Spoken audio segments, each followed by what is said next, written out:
Salut à tous, on se retrouve à nouveau sur cette chaîne afin de vous parler d'investissement. Comme je vous le disais sur la vidéo précédente que vous avez pu regarder, on va commencer par parler d'immobilier. Donc voilà, ça y est, vous êtes décidé, vous allez investir dans l'immobilier. C'est très bien, par où on commence, qu'est-ce qu'on fait, etc. Alors en fait déjà, il y a une étape principale à faire. Une étape très simple. Je t'explique, rien de compliqué. Tu prends ton téléphone et t'appelles ton banquier. Jusque-là, tu vas me dire, ok, c'est bien, mais pourquoi? En fait, c'est simple. Tu vas appeler ton banquier afin de connaître ta capacité d'emprunt maximale. Mais ça ne se fait pas comme ça. Tu vas contacter ton banquier, tu vas lui demander un rendez-vous. Donc là, jusque-là, tout va bien. Donc tu lui expliques justement que c'est pour calculer ta capacité d'emprunt maximale. Tu vas pas les mains dans les poches, hein. Je te rassure tout de suite. Tu prépares un petit peu ton dossier.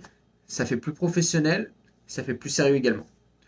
Donc, alors, qu'est-ce que tu vas devoir avoir besoin? Il va te falloir tes 3 derniers bulletins de salaire, tes 2 dernières fiches d'imposition, ton dernier bulletin de salaire datant de l'année précédente de décembre. Voilà. Si tu es entrepreneur, voilà, tu vas prendre tes liasses fiscales. Donc ça y est, tu te présentes, tu as rendez-vous à ta banque et tu es devant ton banquier. Donc là, forcément, ta capacité d'emprunt maximale, c'est ce que tu veux connaître. Ton banquier va te poser diverses questions. Qu'est-ce qu'il va vouloir savoir? Il va déjà regarder un petit peu, est-ce que tu as souscrit des crédits actuellement? Est-ce que tu es à d'autres banques? On ne sait jamais. Bien sûr, ce serait le mieux. Ce qu'il faut faire en plus, c'est d'aller voir ta banque principale. Est-ce que tu as un crédit voiture en cours? Tous les autres crédits, hein, ça peut être téléphone, etc., etc. Est-ce que tu as des personnes à charge? Etc. Et également, en fait, tes loyers. Comment ça se passe? Est-ce que tu es logé chez tes parents, par exemple? Ou est-ce que tu es logé, je sais pas, tu as acheté ta maison par exemple et tu as un emprunt à rembourser chaque mois et tu décides d'investir. Je te le cache pas, on le verra dans une prochaine vidéo. Très très très mauvaise idée d'investir dans la résidence principale en pensant que c'est un actif. Vous vous trompez complètement. Pourquoi ce rendez-vous? Pourquoi connaître ta capacité d'emprunt maximale? À quoi ça va te servir? Déjà, ça va te servir à poser les bases. Tu veux investir, c'est super. Maintenant, une fois que tu connais ta capacité d'emprunt maximale, par exemple, ton banquier t'a dit, écoute, ta capacité d'emprunt maximale est à 100 000 euros.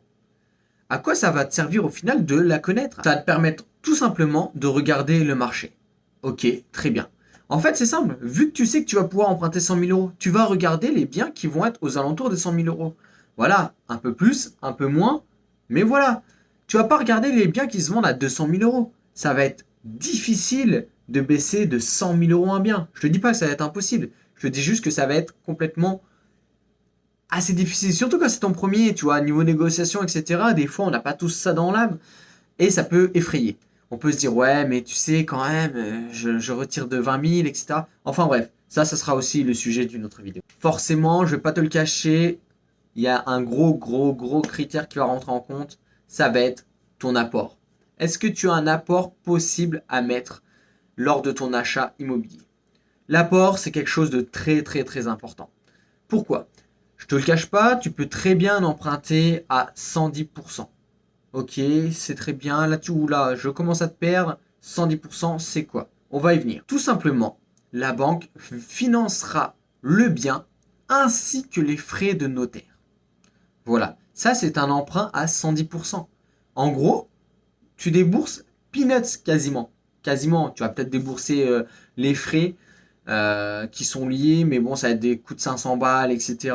C'est quasiment rien. C'est sûr, quand tu vois ça par rapport au prix du bien à 100 000, 500 balles, qu'est-ce que c'est, franchement? J'ai envie de te dire.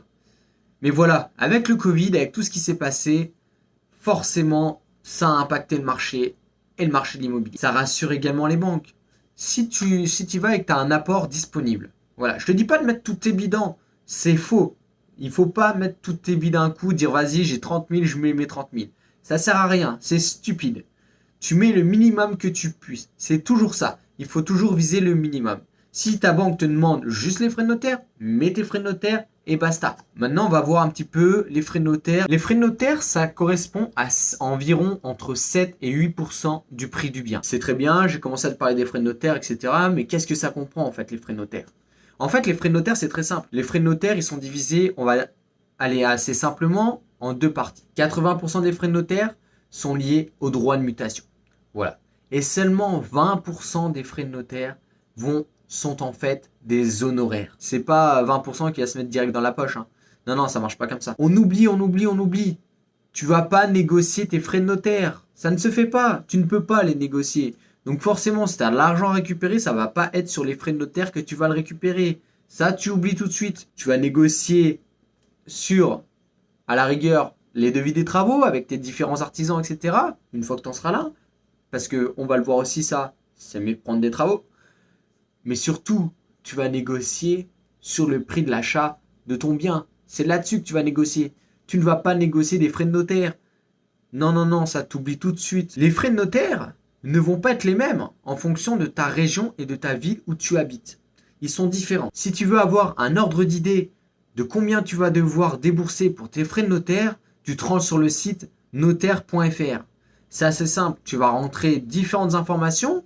Donc ça va aller de ta localisation au prix du bien, etc. Et tu vas avoir approximativement les frais que ça va te coûter. C'est plutôt cool. C'est gratuit, ça te coûte rien. Voilà. Je te rassure, c'est pas un placement de produit. Là-dessus, j'y gagne rien. On n'oublie pas, bien sûr, sans le notaire, tu ne feras rien. Pourquoi? Parce que simplement, c'est lui qui va te signer ton compromis de vente.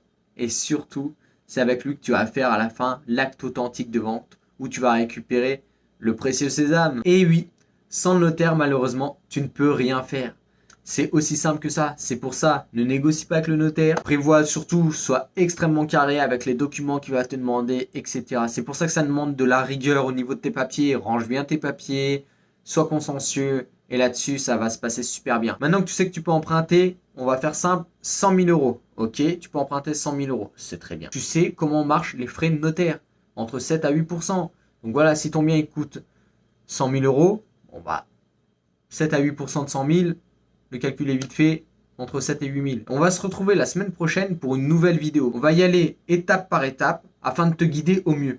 C'est le but de cette chaîne en fait. Il est temps de démocratiser l'investissement, de rendre les choses simples, tu vois. Ce que tu vois dans les bouquins, etc., des fois ça peut paraître compliqué. Je vais te les poser ici sur cette chaîne assez simplement. Et voilà, ça m'a fait plaisir encore une fois de te faire cette vidéo. N'hésite pas à lâcher un commentaire, un pouce bleu, ça fait vraiment du bien, ça fait super plaisir. Je te dis à la semaine prochaine pour une nouvelle vidéo. Et n'oubliez pas, nous devons devenir meilleurs.